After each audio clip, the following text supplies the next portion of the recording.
Students, I hope you all are doing good. बच्चों, आज हम डिस्कस करेंगे फ्री रेडिकल्स के बारे में। ये फ्री रेडिकल्स क्या हैं?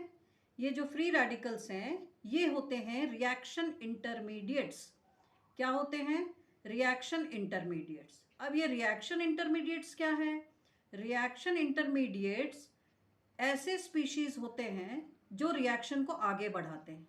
मतलब इन फ्री रेडिकल्स की वजह से कुछ रिएक्शंस आगे बढ़ेंगे या कंप्लीट होगा। Now let's see the definition. Chemical reactions which takes place in presence of peroxides, heat, UV rays या फिर sunlight, electricity और free radical is called free radical reaction। ऐसे reactions जो peroxides के presence में हो, आप सबको पता है peroxide में इस तरह का linkage होना चाहिए, O single bond O, जिसमें oxidation state of oxygen should be -1। सो ऐसे कंपाउंड्स को पेरोक्साइड्स कहते हैं। तो अगर पेरोक्साइड्स के प्रेजेंस में हो रहा है या फिर हीट मतलब थर्मल रिएक्शंस हैं या फिर अल्ट्रावायलेट रेज ऑफ सनलाइट के प्रेजेंस में हो रहा है या फिर इलेक्ट्रिसिटी के प्रेजेंस में हो रहा है या खुद एक फ्री रेडिकल के प्रेजेंस में हो रहा हो, तो ऐसे रिएक्शंस को फ्री रेडिकल रिएक्शंस कहते हैं।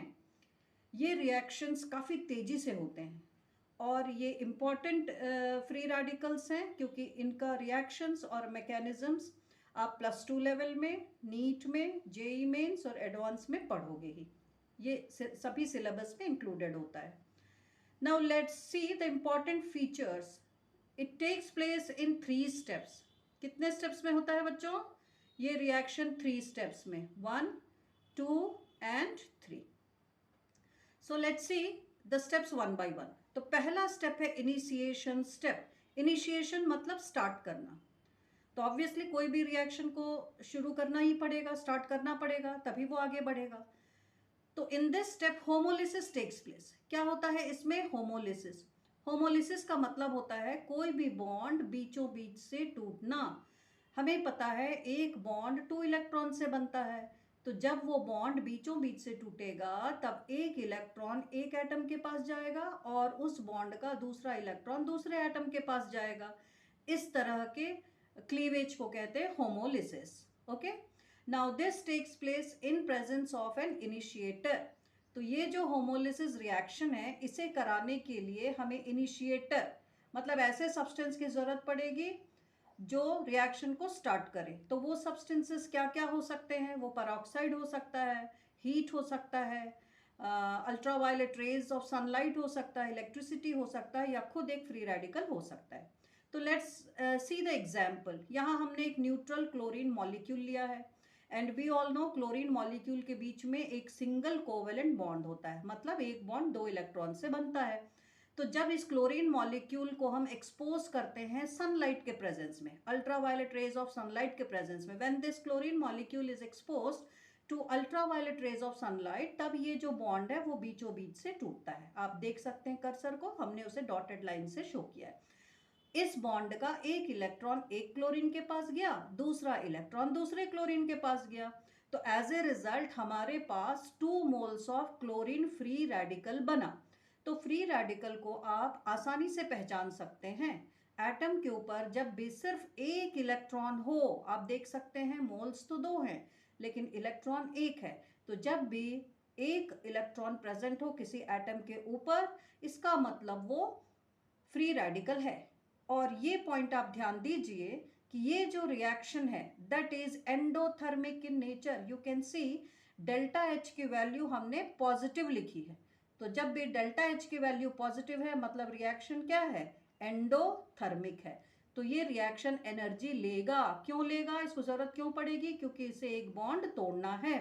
तो जब भी बॉन्ड तोड़ना होता है हमें एनर्जी की जरूरत पड़ती है, इसलिए ये जो रिएक्शन है वो क्या है? एंडोथर्मिक। तो अब देखते हैं आगे का प्रोसेस क्या है।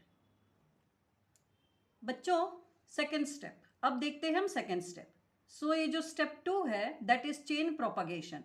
प्रोपगेशन का मतलब होता है आगे बढ़ाना, चेन को आगे लेके जाना। ठीक, आगे बढ़ाना, क्योंकि शुरू तो हो चुका है, अब ये रिएक्शन को आगे प्रोपगेट करना है। सो इसमें जो फर्स्ट स्टेप है, this step is always a 2 और मोर स्टेप प्रोसेस। तो ये जो चेन प्रोपगेशन स्टेप होता है हमेशा हमेशा 2 और मोर स्टेप्स में होगा। पॉइंट नंबर 2 देखिए, all the steps are exothermic steps. पिछला स्टेप जो था इनिशिएशन वो एंडोथर्मिक था, लेकिन ये जो स्टेप है दैट इज एक्सोथर्मिक। इसका मतलब डेल्टा एच की वैल्यू जो होगी वो नेगेटिव होगी। सो एक्सोथर्मिक क्यों होगा? क्योंकि नए बॉन्ड्स बन रहे हैं और हमें पता है जब भी नए बॉन्ड्स बनता है तो एनर्जी निकलती है। थर्ड स्टेप देखिए, इन this step reaction intermediate is free radical. इसका मतलब जो रिएक्शन इंटरमीडिएट है आर आई है, ये देखिए आर आई हमने लिखा है, आर आई क्या है? फ्री रेडिकल होगा। क्यों? क्योंकि मैकेनिज्म फ्री रेडिकल मैकेनिज्म है। अब एक एग्जाम्पल देखते हैं, मीथेन। ये एक्चुअली मीथेन का फॉर्मूला जब आप लिखिए तो CH4 हम लिखते हैं। यहाँ पर हमने इसे CH3 सिंगल बॉन्ड H इस फॉर्म में लिखा है ताकि आपको आसानी से होमोलिसिस दिखाया जा सके। बट बच्चों यहाँ ये चीज समझिए कि ये होमोलिसिस में हाइड्रोजन और हाइड्रोजन के बीच का बॉन्ड नहीं टूट रहा है। किसके बीच का बॉन्ड टूट रहा है? कार्बन और हाइड्रोजन के बीच का बॉन्ड टूट रहा है। ये होता है मीथेन। ठीक, अब यहां से चारों में से किसी भी एक बॉन्ड में से होमोलिसिस होगा, बीचों बीच से बॉन्ड टूटेगा, एक इलेक्ट्रॉन हाइड्रोजन के पास आया, दूसरा इलेक्ट्रॉन कार्बन के पास आया। सो उसी को हमने इस तरह से रिप्रेजेंट किया है। तो ये बॉन्ड बीचों बीच टूटा, हमें 2 फ्री रेडिकल मिलेंगे। कौन कौन से हैं? एक तो है आर आई मतलब ये रिएक्शन को आगे बढ़ाएगा। CH3 इसे कहते हैं methyl free radical and by product HCl is formed. और ये जो रिएक्शन स्टेप है वो एक्सोथर्मिक है। एक्सोथर्मिक मतलब इसमें हीट एनर्जी बाहर निकली है। अब ये जो मिथाइल फ्री रेडिकल है जिसे हम RI कहते हैं, ये क्या करेगा? रिएक्शन को आगे बढ़ाएगा। आप देखिए ये एक न्यूट्रल Cl2 मॉलिक्यूल से रिएक्ट कर रहा है। जैसे ही फ्री रेडिकल Cl2 मॉलिक्यूल के पास आया, इसमें भी होमोलिसिस होगा। ये भी 2 फ्री रेडिकल्स बनाएगा, 2 क्लोरीन फ्री रेडिकल बनाएगा। 2 में से एक क्लोरीन फ्री रेडिकल CH3 के साथ मिलकर मिथाइल क्लोराइड बनाएगा। क्या बनाएगा? Methyl chloride. और एक Cl फ्री रेडिकल रिलीज करेगा। ये free radicals are highly reactive species. ये अब आगे रिएक्शन को बढ़ाएंगे। ये वाला स्टेप है, इसमें भी डेल्टा H की वैल्यू नेगेटिव है। नेगेटिव मतलब ये जो सारे स्टेप्स हैं वो क्या हुए? एक्सोथर्मिक। एक्सोथर्मिक मतलब हीट एनर्जी बाहर निकलेगी। अब देखते हैं अगला स्टेप क्या होगा। Children, let's see step 3। जो स्टेप 3 है, this is called termination step. Termination मतलब एंड करना, खत्म करना।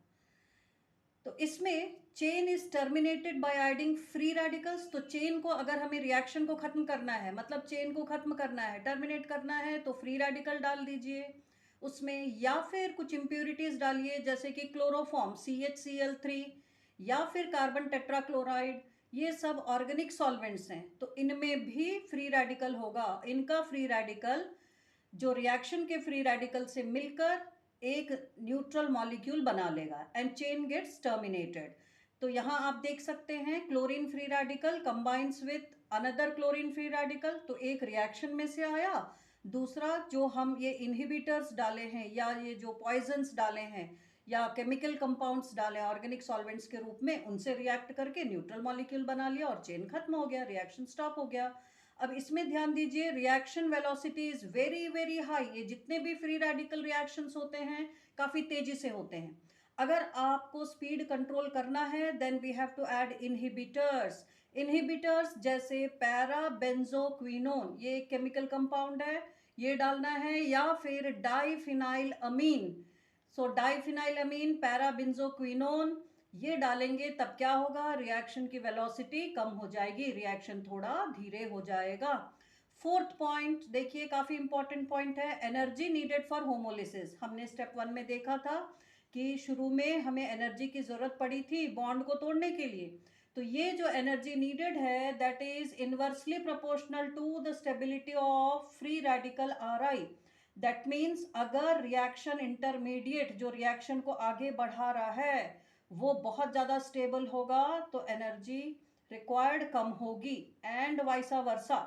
ठीक, अगर RI की स्टेबिलिटी कम है तो एनर्जी रिक्वायर्ड ज़्यादा हो जाएगा। सो इस तरह से इनका रिलेशनशिप होता है। अब देखते हैं फ्री रेडिकल्स में स्टेबिलिटी ऑर्डर कैसा होता है। या students, see the stability order of free radicals. ये order, this order is same as carbocations. जो हमने कार्बोकैटायंस में स्टेबिलिटी ऑर्डर देखा था, 3 degree is greater than 2 degree, 2 degree is greater than 1 degree, तो यहाँ पर भी वही ऑर्डर है। तुरंत देख के पहचानिए, 3 phenyl groups are surrounding this free radical. इसका degree is 3 radical. It is more stable than 2 degree. देखिए यहाँ 2 है, यहाँ degree of free radical 2 degree है, which in turn is more stable than 1 degree, which in turn is more stable than allylic. ये क्या है, allylic है, लेकिन एलाइलिक में भी डिग्री देखिए 3 डिग्री है। Allylic 3 degree is more stable than allylic 2 degree. यहाँ आ गए हम allylic 2 degree, which in turn is more stable than allylic 1 degree. Again अब एल्काइल फ्री रेडिकल में देखिए, फिर से एल्काइल फ्री रेडिकल में भी वही ऑर्डर फॉलो होता है। 3 degree is more stable than 2 degree, 2 degree is more stable than 1 degree, 1 degree is more stable then 0 degree. So this CH3 free radical is 0 degree. ये लीस्ट स्टेबल होता है और सबसे ज़्यादा स्टेबल होगा 3 डिग्री। तो बच्चों, मुझे उम्मीद है आपको मेरा ये छोटा सा एफर्ट पसंद आया होगा। अगर पसंद आया है तो लाइक करिए, शेयर करिए, खुद भी पढ़िए, दूसरों को भी पढ़ाइए। See you all again in the next video with another topic. Bye bye.